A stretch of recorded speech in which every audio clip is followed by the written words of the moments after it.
My father was born in Scranton, Pennsylvania. He and my mother got married right after the war. He was in the First World War, or Second World War, excuse me, as an Air Force B-29 tail gunner. They got married in Trenton, New Jersey. I was born in Trenton, New Jersey.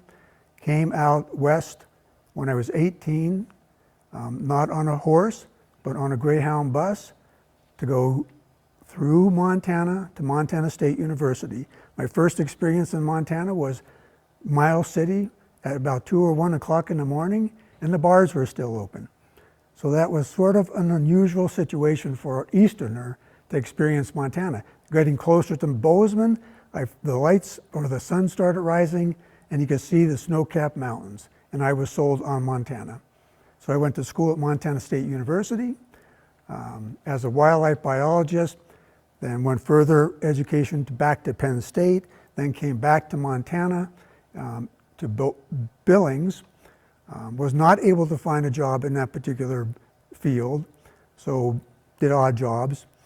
Then finally got on with the BLM, and then from the BLM I went to for a temporary job. Then I got a permanent job in Utah. Liked Utah, but wanted to come back to Montana. So my wife was met in Montana State University in a chemistry class, which makes it sort of special. We've been married 49 years, and we had 3 kids, and all of those went to the Montana State Universities, and I'm here now.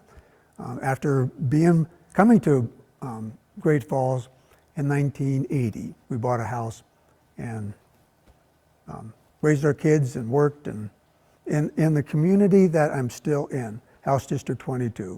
Okay, all right. And so tell me, Ron, why you decided to run for public office? Well, for one reason, I was watching politics ever since I came to Montana because I was interested in it. And then all of a sudden, about maybe 8 years ago, things started changing. And I didn't see where the legislative process was actually helping middle income people, the people that were in my area. So I thought, well, one way to solve that, at least earlier this year, was to get in the arena and then make a statement, not a statement, but try to influence what I didn't see happening in the legislature.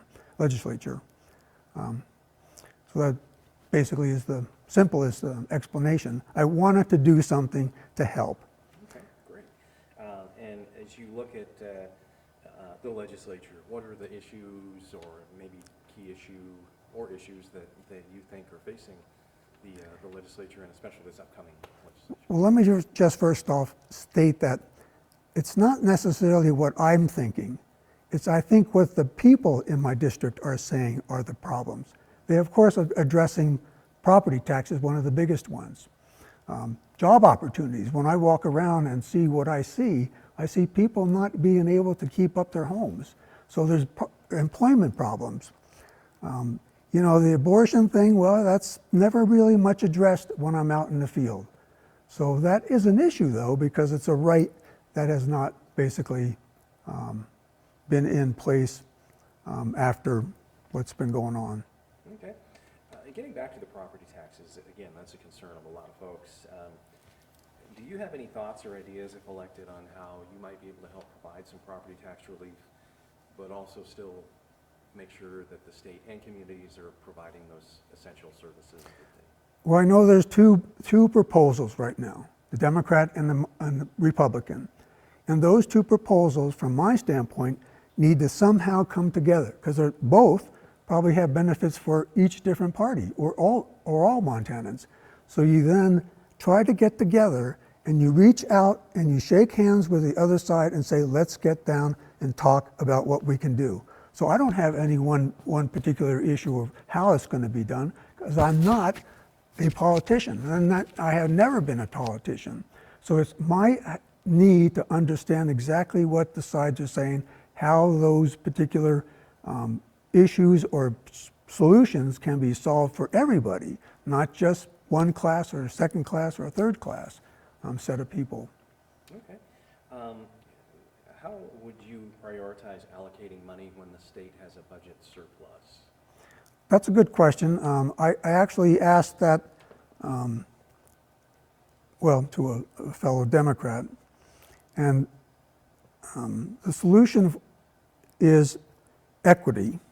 In other words, it has to be distributed equally to everybody, every business or that kind of thing, businesses, people, environment, so it gets dispersed in an equal manner so that nothing is being left untouched.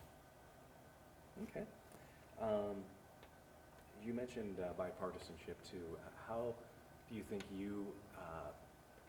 what ideas do you think, what can be done to improve that? What do you think is the best way to improve that, to bring those sides together? Well, for one thing, not being judgmental. In other words, you don't want to judge the Democrat or the Republican parties. They're all people, they all have thoughts, they all need respect, because that's what they're there for, is to try to solve problems. As soon as we start arguing with words and name calling and all that kind of thing, we get divided. And my thought is that the division that is there now needs to somehow be brought closer together so that we're not arguing and trying to solve the problems, not make the problems one-sided or another-sided. And that's why in my campaign stuff, I put a bridge on my yard signs, because I think that's in symbolism that says we're on two different sides. We need somehow to get those people together so that they shake their hands, they sit down and start talking about what the people want and how they best can get those problems solved. Is there anything else that you'd like to add? Or? Yes, there is. The one thing that I want is for the people to understand that they are the employers. I am elected official, that if they vote for me, then they have to put me to work. And that means I need to communicate with them and they need to communicate with me, because that's the only way that we can solve the issues of the people, if the people stand up and talk to their legislators.